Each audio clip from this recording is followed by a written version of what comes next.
Hello everyone. তো সবাই কেমন আছেন? তো আপনারা বর্তমান জানেন যে বন্যার পরিস্থিতি ভয়াবহ হওয়ার কারণে অনেকেই কিন্তু বন্যায় কবলিত অবস্থায় আছে। তো আজকে আমরা আসছি কিশোরগঞ্জ থেকে, কিশোরগঞ্জ বৈষম্য ছাত্র বিরোধী আন্দোলনের পক্ষ থেকে নতুন বাজার। তো আমার একজন আঙ্কেল, তো একদম শ্রদ্ধেয়, তো উনি আমাকে লোকেশনটা দিছে। তো অনেক ভালো মনের মানুষ, তাকে প্রশংসা না করে পারলাম না। তো আমরা আজ উপস্থিত আছি লক্ষ্মীপুর জেলা রায়পুরা থানাধীন রায়পুরা নতুন বাজার এবং তেঁতুলতলা আয়শা সিদ্দিকা মহিলা মাদ্রাসা অফিস কক্ষে উপস্থিত আছি। তো আপনারা জানেন যে বন্যার পরিস্থিতির কারণে কিন্তু এখন অনেক বাড়িঘর কিন্তু ডুবাই নিছে। তো অনেকেই কিন্তু খাবার পাইতেছে না।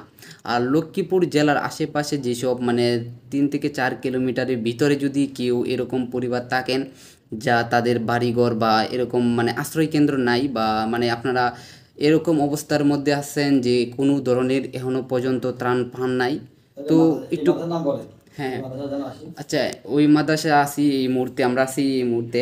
তো রায়পুরা নতুন বাজার, তেঁতুলতলা আয়শা সিদ্দিকা মহিলা মাদ্রাসা তো অফিস কক্ষে আপনারা যদি এরকম খাদ্য বা ত্রাণ না পেয়ে থাকেন তাহলে অবশ্যই আপনারা এই মাদ্রাসায় কক্ষে অফিস কক্ষে আসবেন, ওনার সাথে যোগাযোগ করবেন। উনি আমাদের সাথে যোগাযোগ করে আপনাদের জন্য ত্রাণের ব্যবস্থা করে দিবেন।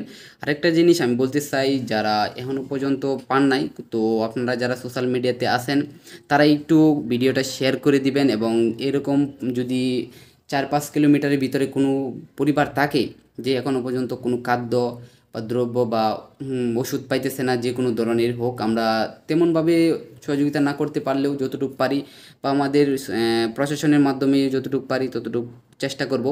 আমি সোশ্যাল মিডিয়াতে বেশ 2-3 দিন ধরে দেখতেছি যে এরকম পরিবারও আছে এখনও পর্যন্ত কিন্তু খাবার পান নাই। 3 দিন হয়ে গেছে তারা যে বন্যার পানি হয়েছে ওই বন্যার পানি খেয়ে কিন্তু জীবনযাপন করতেছে। আসলে আমরা বাংলাদেশে তাইকে আমাদের এই বিষয়টা নিয়ে অনেক কষ্ট লাগছে, কারণ সেই জন্যে আমরাও কিন্তু একজন স্টুডেন্ট, আমরা লাখ লাখ টাকা ইনকাম করি না এখনও পর্যন্ত, আমরা পরিবারের টাকা নিয়ে চলতেছি। আসলে আমাদের এই উদ্যোগটার আসল কারণটা হইতেছে যে আমরাও তো মানুষ, আমরা যে জায়গার মধ্যে সুস্থ সবল এবং ভালো মানে এখনও সুস্থ আছি, আমাদের কিন্তু এখনও পর্যন্ত আমাদের কিশোরগঞ্জ বন্যা হয় নাই, আমরা দেখিও নাই জন্মের পর থেকে এত বড় ধরনের বন্যা। তো আমরা যদি তাদের পাশে না দাঁড়াই বাংলাদেশের একজন নাগরিক হিসাবে, তো তারা কারা তাদের পাশে দাঁড়াবে? আমরা মানুষ, মানুষের জন্যে, তো একজন মানুষ বিপদে পড়লে আরেকজন মানুষের কাছে অবশ্যই সাহায্য বা সহযোগিতা পেলে এটা মানুষের একজন মানে কি বলবো, তার একজন মানে মনের হৃদয় থেকে কামনা লাভ পাওয়া যায়। তো আসলে আমি যেই কথাটা নিয়ে ভিডিও করতেছি সেটা হইতেছে লক্ষ্মীপুর জেলায়, তো রায়পুরা থানাধীনের আশেপাশে 5 কিলোমিটার ব্যাপার না। তো যদি কেউ এরকম পরিবার থাকেন আপনাদের যারা ভিডিওটা দেখতেছেন তাদের জানায়, যদি এরকম থাকে যে কেউ খাদ্য পাইতেছে না বা অসুস্থ হয়ে আছে, অনেকেই আছে যে বিভিন্ন পানিবাহিত রোগে আক্রান্ত হয়ে আছে, যদি এরকম ইমার্জেন্সি ও তাকে সমস্যা নেয় আমাদেরকে একটু যোগাযোগ করতে পারেন। আর আমি তো আপনাদেরকে বলছি যে আয়শা সিদ্দিকা মহিলা মাদ্রাসার অফিস কক্ষে আয়শা যদি আপনারাও কাইন্ডলি যোগাযোগ করেন তাহলে আপনাদেরকে যতটুকু আমরা পারি বা ওনার মাধ্যমে আমরা যতটুকু পারি সহযোগিতা করব। আর আপনার কাছে এতটুকুই রিকোয়েস্ট আমাদের, আমি বলি আপনাদের জন্য আমরা কতটুকু ত্রাণের ব্যবস্থা করছি, প্রায় 2000 মানুষের জন্য আমরা খাদ্য ব্যবস্থা করছি। ইতিমধ্যে আমাদের যে আয়শা সিদ্দিকা মাদ্রাসার পাশেই, আমাদের রাস্তা মেন রোডের পাশেই রান্নার কাজ চলতেছে, এবং আমরা কিছু শুকনা খাবার আনছি। অনেক বৃদ্ধ শিশু আছে যারা কিন্তু মানে খাবারের কষ্ট করলে অনেকটাই আমাদের দুঃখজনক মনে হয়, যেটা আমরা সইতে পারি না। তো সেটা হইতেছে যে আমরা দুধ নিয়ে আসছি এবং আমাদের কিছু কেক আনছি ছোট বাচ্চাদের জন্যে, আর আমাদের এই স্যালাইন আনছি কারণ বিশুদ্ধ পানির জন্য আমাদের পানি ব্যবস্থা করা হয়েছে। এবং আরও বিভিন্ন ধরনের না পায়েসটা, অনেকে জ্বর, বিভিন্ন ধরনের গ্যাস্ট্রিক থাকলে তাদের জন্য আমরা ব্যবস্থা আছে।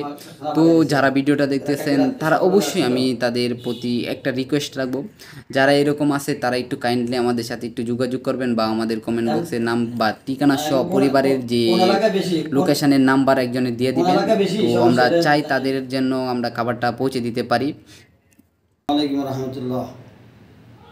সমস্ত বাংলাদেশের সমস্ত এলাকাবাসী, আজকে সমস্ত বাংলা থেকে সমস্ত ছাত্র ভাইরা আলহামদুলিল্লাহ ঢাকা বিশ্ববিদ্যালয় থেকে সারা বাংলাদেশে তারা বৈষম্য বিরোধী ছাত্র আন্দোলন ভাইরা যান বান যেটা কাজ করতেছে, এটা আমাদের তাদের জন্য দোয়া করি।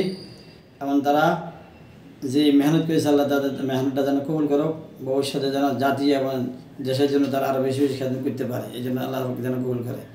সাথে সাথে আমাদের রায়পুর উপজেলায় লক্ষ্মীপুর থানাধীন এখনও অনেক বাইয়ে বন্যা কবলিত, পানি বেশি, পানিবন্দী আছে, অনেক কষ্ট করতেছে।